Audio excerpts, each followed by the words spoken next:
So I would like to start by having you tell us a little bit about your main characters, their worlds, and what compelled you to bring them to life. I'm going to start with Stephanie. Tell us about Okay. Sid. Um, Sid is, for those who have not read the book, Sid is in high school, and she is your, young adult protagonist. She is, as I like to call her, a self-described lesbianic brainiac. A bit of a nerd, but not the kind of nerd that gets you particularly, not the kind of nerd that doesn't fit in, the kind of nerd that hangs on the fringe. And everybody kind of likes it, and she can go from place to place. Her best friend is, however, the high school football captain, and that makes her able to go anywhere she wants to go because she just has to pull Jimmy along with her. But I came to write Sid. I was sitting there, and at that time, what really bothered me, and it's amazing how fast I think our world has changed, and I think it's important to note that when I began Sid's journey in On a LARP, which is the first of the books, I kind of based it off of Scooby Doo, and we all knew Velma was gay, except for anybody who didn't want to know Velma was gay, and Nancy Drew, and her boyish friend George, and I wanted it to be a series where that person got to actually be the star of that show, and that's really where it came from. Because I thought, why are we always somehow the sidekick? We never have relationships. We never have, because we're always the sidekick, and we rely on that person to come in and save the day because they will be the only person smart enough to save the day, but they don't get to actually get, their name above the title. And I wanted Sid's name to be above the title. And when I reference how fast the world changes, now you look at things like The Wild and all of these shows and book series that are happening, and it's less of an anomaly now. And for me, the really great part is Sid also got to grow. So she's not trapped by that time period, but that is where the original need to write her came from, the original need to give her voice. Thank you. The next youngest protagonist belongs to Ashley Bartlett. Ashley, tell us about Cash.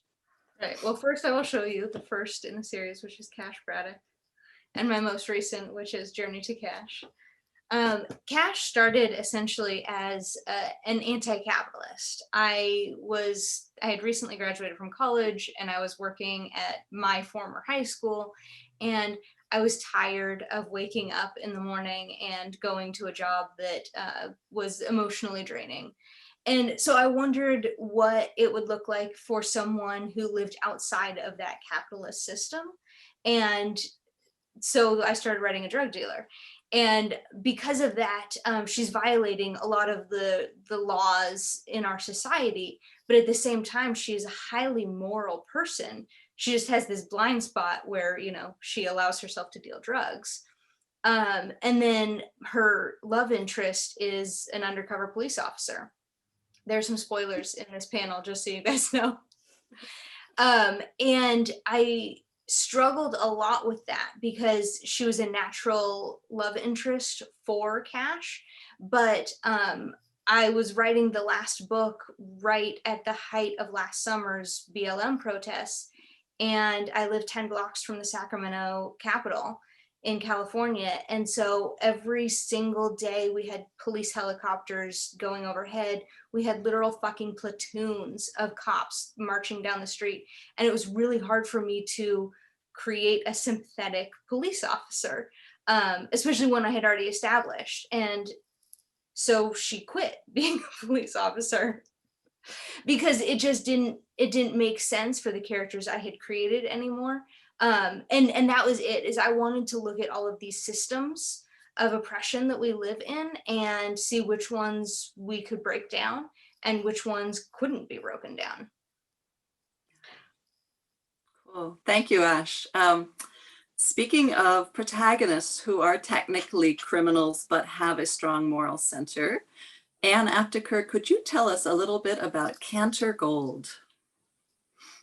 Sure. And in the spirit of things, Anne McMahon, you can take pride in this wonderful cover. Thank you so very much. The newest is Murder in Gold. So there we have the, the plug for the day. So Cantor, she was on my mind for years and years and years before I finally wrote her story. In the first one, Criminal Gold. And this one, Murder in Gold, is the 5th in the series. Like Ashley's protagonist, Cantor is a criminal, but she has a very specific reason for being a criminal. And those of you in the listening audience who followed Cantor's adventures may know, but for new readers, here's the deal. The book takes place in the 1950s. This one takes place in 1954, but the series runs through the 1950s. And at that time, we all know it was illegal to live a gay life. If you were out, if the law spotted you, you could be arrested, or even worse, you could be thrown into the psycho ward. So the character of Cantor Gold has decided that, excuse me, if she's going to be treated as a criminal, essentially just for being alive, that she doesn't owe the law any allegiance at all. So instead of being a legitimate art dealer, she becomes an art thief and an art smuggler. And she thrives in the criminal underworld with a personality such as she has, where she refuses to take any guff from anybody. Survival for her is everything, and her personal space in the world is everything, at a time when it was very dangerous to claim your space in the world as an out dyke. She is a very dapper, well-tailored, butch, lesbian, really elegant, but she is a criminal. And for me, this was very important to have her on the criminal end of things. It was where she could retain her integrity.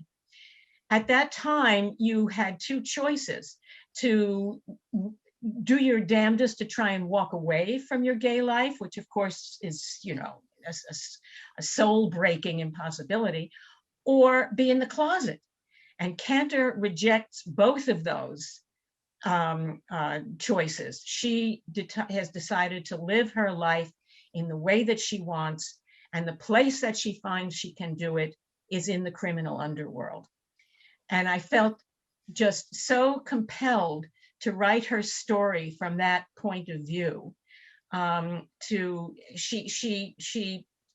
She refuses to be pushed around, and she lives her life sort of on behalf of all of us. So that's why I wrote her. Thank you, Anne. Continue to write her. Yeah. And Cheryl, picking up from the criminal side of things, moving over to Charlene Mack, who is on the right side of the law, but is no longer law enforcement. Tell us a little about Charlie Mack.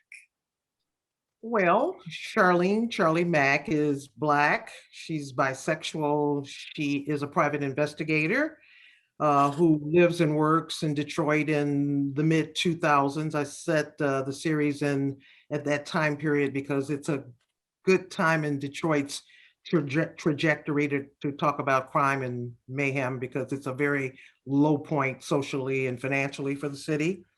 She runs an agency where she has several other partners. She has a mother who has early onset Alzheimer's, who is an ongoing character in the series. I wanted to surround Charlie with secondary characters who in some cases are as strong as she is and who have the spotlight as much as she is, because I think it brings out both her strengths and her flaws. I wanted to write Charlie because I think, and I've said this in public before, I think Black women are natural born and private investigators. If you got a Black woman on your block, go to her and she will know everything that's going on in that block and will tell you how to take care of any problems that you have. So I wanted a Black woman, a queer woman, to have agency. And I wrote the story, and Bywater Books picked me up, and I'm loving writing the series. And the first book in the series, I'll Hold Up, Bury Me When I'm Dead. I'm up to the 6th book, Warn Me When It's Time, and having a great time writing the series. And last but not least, Anne McMahon, your character does investigations, but a very distinct and somewhat different nature. Could you tell us about Evan Reed, please? Evan Reed is a cranky, lapsed Catholic who doesn't investigate crimes. She goes out and finds them. She is the person political campaigns typically hire when they want to vet someone for national office. So before they make a determination to take a senator, and push her or him out into the public as the figurehead of their party, they want to make sure they know everything that's in that person's background that might potentially crop up later and create problems. So that's what Evan does. She does a lot of research and a lot of footwork, and she has a rather offbeat and quirky group of people who assist her in these endeavors. She's really called a dustbuster. And I've only written 2 books about Evan, but I believe the next book I'm going to write will be a third Evan Reed mystery. And so far, what I've really enjoyed doing with her is having her get involved in research that inadvertently ends up affecting her very personally and directly. She's to me is an interesting character. She is raising a 15-year-old daughter on her own. Her best friend is a Roman Catholic priest, and she is on very good and friendly terms with the man who is the father of her daughter. And she's in a relationship now with a very different kind of woman, a patrician woman from the publishing world. Plus the books are set in Pennsylvania, which I really like because that's where I grew up. And I usually write books that are set in the South. So this was a nice departure for me. And they, like Cheryl and Anne and Steffi, are all published by Bywater Books. Oh, and I have a copy of Galileo. I should have said I designed this fabulous cover and had to write a book to fit it. And this